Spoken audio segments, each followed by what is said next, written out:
Occupying empires have come and gone, disappeared. Wars were started, arguably won and lost. The Balkans is a powder keg, as Otto von Bismarck stated. Borders have changed innumerable times. People have migrated, conquered, been conquered, integrated, eradicated, and lost to history. The first modern Serbian Empire emerged as a state in the early Middle Ages. First Vlastimirović, then Nemanjić dynasties flourished until the Islamic occupation of the Balkans from 1389 to 1912. But the history of Serbs in Europe is much older, representing a continuous phase of the development of autochthonous people from Neolithic times, with an admixture of others, of course. No race or peoples in the Balkans are pure at all. The Ottomans committed genocide in Europe, murdering and expelling millions, targeting Christians, destroying churches, performing forced conversions, even symbolically digging up relics of Serbian patriarch St. Sava and burning them on a public pyre at Vračar near Belgrade in 1594, as a shock and awe warning to irredentist Serbs.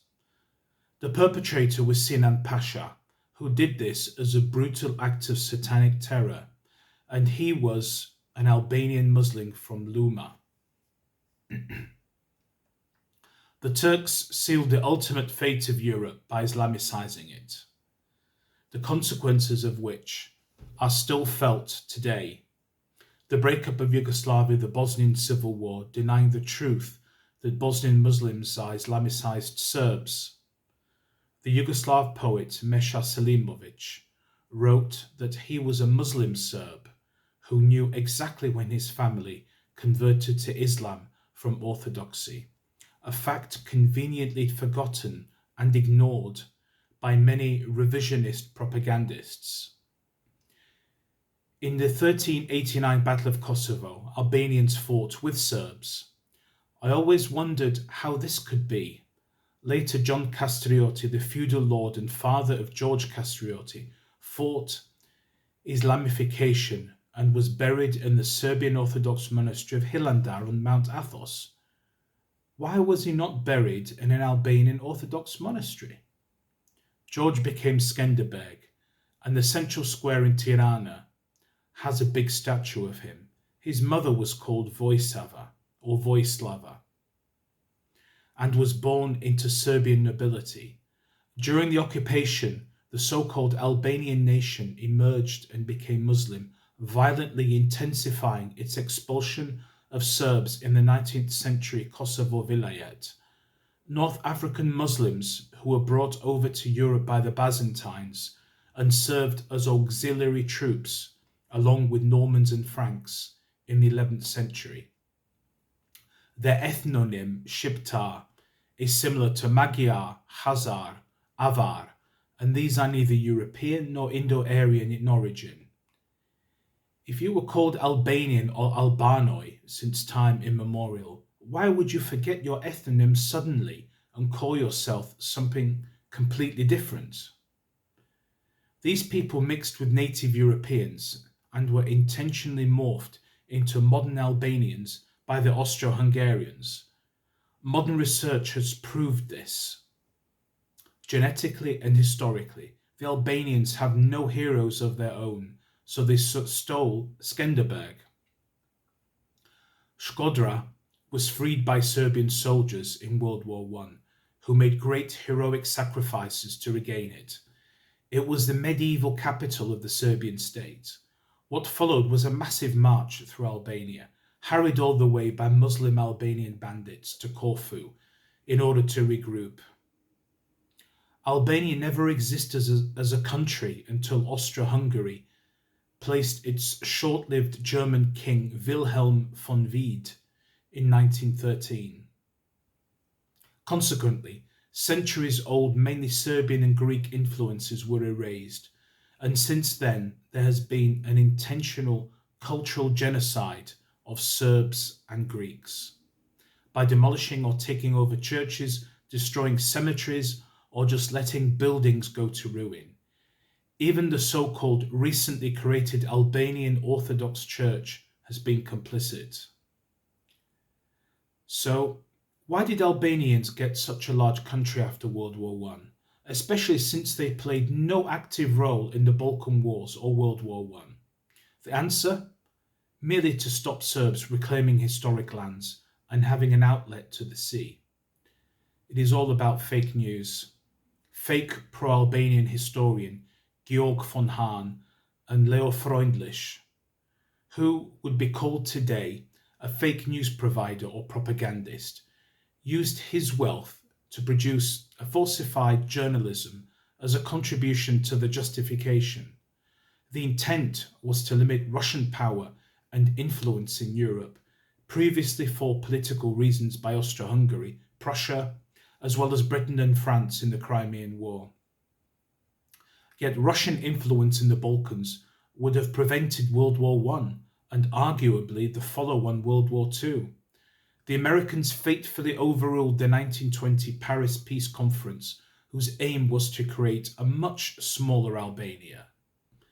Now instead, we find the Americans are using Camp Bondsteel near Pristina in occupied southern Serbia to bomb other countries like Iraq and Afghanistan, and to ferry intercontinental drugs. And look where we are now in 2023. Again, déjà vu. Massive anti-Russianism, keeping Russia politically, economically, and militarily out of Europe. But force-feeding Slavs on Washington-Westminster hate, lies and propaganda to divide us. And weapons, of course, to do their fighting for them. It does not bode well at all, and particularly Serbs are stuck in the middle of this, being Russia's greatest Balkan ally. It may lead to more attacks on Serbia, more intervention, more dead, more land grabs, more so-called democracy, more ethnic hatred. Currently expanding, Greater Albania is de facto a reality, a massive threat to European and world peace. There is now no effective border between Albania and Kosovo. Northern Greece has 1 million Albanians living there. A new credible UÇK, Islamist terrorist threat. Macedonia is also next, with its large Albanian minority treacherously flying flags, unwittingly with Byzantine double-headed eagles, around Skopje and Tetovo, and supported NATO in its illegal 1999 war and Western intervention against Serbs. It already has UÇK terrorist monuments to its eternal shame. The Battle of Arachinovo in 2001 was a chance to eradicate this Islamic terror, but NATO denied Macedonia this opportunity for the short-term price of artificially keeping the country together. There is a NATO base in Albania. It does not mean peace in the region, though. Merely a preparation for further war. Albanians with fake history cannot live well with neighbours.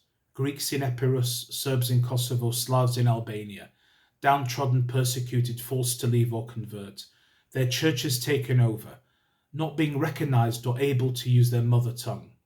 For those in doubt, refer to the many church ruins or rubble conveniently glossed over by mainstream journalists in the West because it does not fit their narrative of Albanians as a poor, helpless, persecuted people, who now incidentally are flocking in their tens of thousands to the UK as illegal immigrants.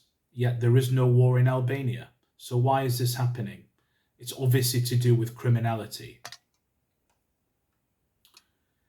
For example, the Serbian church of St. Stefan in Shkodra is lying in ruins, testifying the long Serbian presence in that region. This church dates from the 13th century. There is no ancient Albanian language, nor people, nor monuments, nor heroes, no Neolithic continuity. Shkodra, Saranda, Butrint, Rozafa Castle, Gjirokastër, Berat, Durrës, Lesha or Kruja were all cities pre-modern Albania with Slavic histories and people.